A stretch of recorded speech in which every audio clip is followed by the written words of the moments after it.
सबको जय यीशु की। प्रभु यीशु क्रिस्त में प्यारे भाइयों बहनों, नवजीवन का संदेश इस शीर्षक के अंतर्गत प्रतिदिन का ईश्वर का जीवंत वचनों को सुनने के लिए, समझने के लिए, उन वचनों को ग्रहण करते हुए उन वचनों के अनुसार जीवन बिताने की शक्ति, सामर्थ्य, कृपा, अनुग्रह मांगते हुए एक सुंदर आदर्श क्रिस्तीय जीवन बिताने की विशेष कृपा मांगने के लिए मैं आप सभी लोगों का हार्दिक स्वागत करता हूं।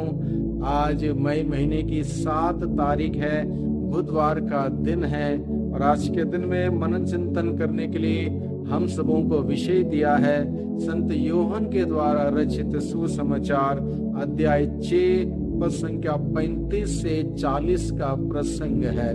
इस प्रसंग में भाइयों बहनों, प्रभु यीशु मसीह एक सुंदर, एक उत्तम, एक बहुत ही अच्छी बात हम सबों के सम्मुख रखते हुए कहता है। क्या कहता है? जो कोई भी व्यक्ति विश्वास के साथ मेरे पास आता है, मैं उसे कभी भी नहीं ठुकराऊंगा, कभी भी नहीं त्यागूंगा, कभी भी नहीं भूलूंगा। ये प्रभु यीशु मसीह का वादा है उन तमाम लोगों के लिए जो विश्वास करते हुए प्रभु के पास आते हैं, अपने जीवन को लेकर, जीवन की समस्याओं को लेकर, जीवन की जरूरतों को लेकर, जीवन की तमाम प्रकार की आशाओं को लेकर, अभिलाषाओं को लेकर, मनोकामनाओं को लेकर जो भी व्यक्ति विश्वास के साथ प्रभु के पास आता है, प्रभु यीशु मसीह इस वचन के साथ वादा करता है, मैं कभी तुम्हें नहीं ठुकराऊंगा, कभी नहीं भूलूंगा, कभी नहीं त्यागूंगा, बल्कि तुम्हारी बात सुनूंगा, तुम्हें उत्तर दूंगा। प्रभु यीशु मसीह हम सबों की पुकार को सुनने वाला प्रभु है, हम सबों को उत्तर देने वाला परमेश्वर है। इसलिए बेहिचक हम प्रभु के पास जा सकते हैं, जब मर्जी हम प्रभु के पास जा सकते हैं। प्रभु किसी को नहीं ठुकराता, कोई भेदभाव नहीं करता। प्रभु की दृष्टि हम सभी लोगों पर बनी हुई है, प्यार भरी दृष्टि, दया की दृष्टि, क्षमा की दृष्टि, अनुकंपा की दृष्टि हम सभी लोगों पर बनी हुई है। भाइयों बहनों, मनुष्य पक्षपात कर सकता है, मनुष्य भेदभाव कर सकता है, मनुष्य ऊंच नीच की भावनाओं के साथ व्यवहार कर सकता है, लेकिन ईश्वर नहीं। ईश्वर हम सभी लोगों को बड़े प्यार से देखता है, प्यार से व्यवहार करता है। इसलिए स्रोत 103 में लिखता है, वह हमारे पापों के अनुसार हमारे साथ व्यवहार नहीं करता, हमारे गुनाह, गलती, अपराधों के अनुसार हमें दंड नहीं देता, सजा नहीं देता, बल्कि वह बड़े प्रेम से हमारे साथ व्यवहार करता है। भाइयों बहनों, कितने कुछ नसीब हम सभी हैं। हमारा ईश्वर जो हम सबों से बेहद प्यार करता है, हम सबों को बुलाता है, मेरे पास आओ मेरे बेटे, मेरे बेटी, मेरे पास आओ, मैं तुम्हें विश्राम दूंगा, मैं तुम्हें समझूंगा।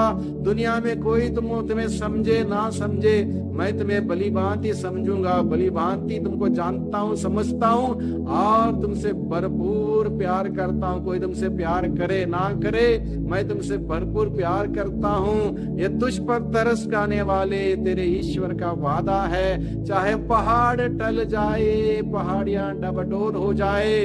नबी साहस का ग्रंथ अध्याय 54 पद संख्या 10 में हम लोग सुनते हैं, तो ईश्वर ऐलान करता है, चाहे पहाड़ टल जाए, पहाड़ियां डबडोल हो जाए, किंतु तेरे प्रति मेरा प्रेम का विधान ना ही टलेगा, ना ही डबडोल होगा।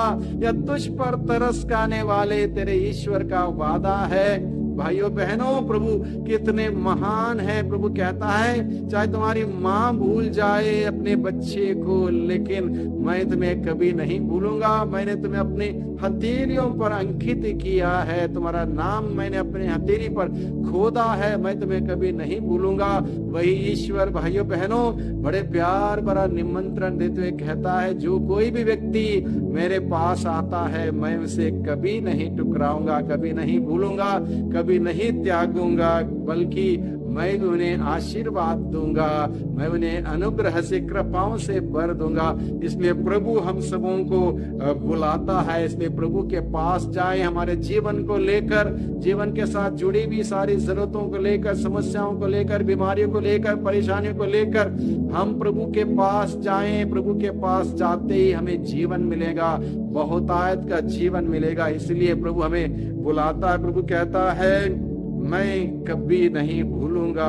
यदि भी हम प्रभु को भूल जाएं, प्रभु हमें नहीं भूलते। प्रभु सबको अपने पास स्वागत करता है, सबकी पुकार सुनता है, सबको विश्राम देने का वादा करता है और उस वादे को निभाता है।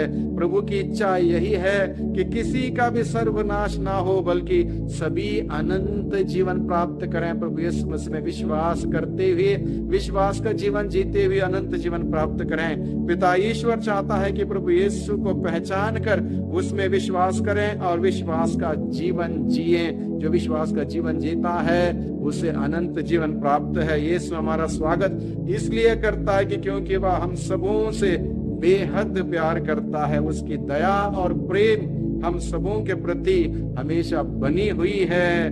प्रभु चाहता है कि हम सब उसके प्रेम में निरंतर बढ़े, प्रेम में बढ़े, प्रेम करें और प्रेम का जीवन जीते हुए सच्ची गवाही बने। वह हमें चंगा करना चाहता है। जब हम बीमार हैं, परेशान हैं, तकलीफ में हैं, वो हमें चंगाई देना चाहता है, सांत्वना देना चाहता है। प्रभु कहता है मैं इस दुनिया में खोजने और बचाने के लिए आया हूँ, खोजने और बचाने के लिए आया हूँ। इसलिए प्रभु यीशु मसीह अपना प्यार भरा निमंत्रण हम सबों के सम्मुख रखता है। बेटे मेरे पास आओ, बेटी मेरे पास आओ, मैं तुमसे प्यार करता हूँ, तुम्हें समझता हूँ, तुम्हारी मदद करता हूँ, तुम्हारी देख रेख करता हूँ, तुम्हारे लिए इंतजाम करता हूँ, तुम्हारे लिए प्रबंध करता हूँ, किसी बात की कमी नहीं होगी। इसलिए प्रभु अपना प्यार भरा निमंत्रण हम सबों के सम्मुख रखता है। भाइयों बहनों, आज के दिन में जब हम सभी लोग प्रभु का इस प्यार भरा संदेश को सुन रहे हैं, उस संदेश को स्वीकार करें, ग्रहण करें और प्रभु के पास जाएं। हमारे पूरे जीवन को लेकर, जीवन के साथ जुड़ी हुई सारी जरूरतों को लेकर, सारी बीमारी को लेकर, सारे समस्याओं को लेकर प्रभु के पास जाएं, इस उम्मीद के साथ कि प्रभु के पास जाने से हमारे समस्या का समाधान हमें मिल जाएगा, हमारे सारे सवालों का उत्तर हमें मिल जाएगा, हमें जीवन मिल जाएगा और जीवन बहुतायत का जीवन मिलेगा।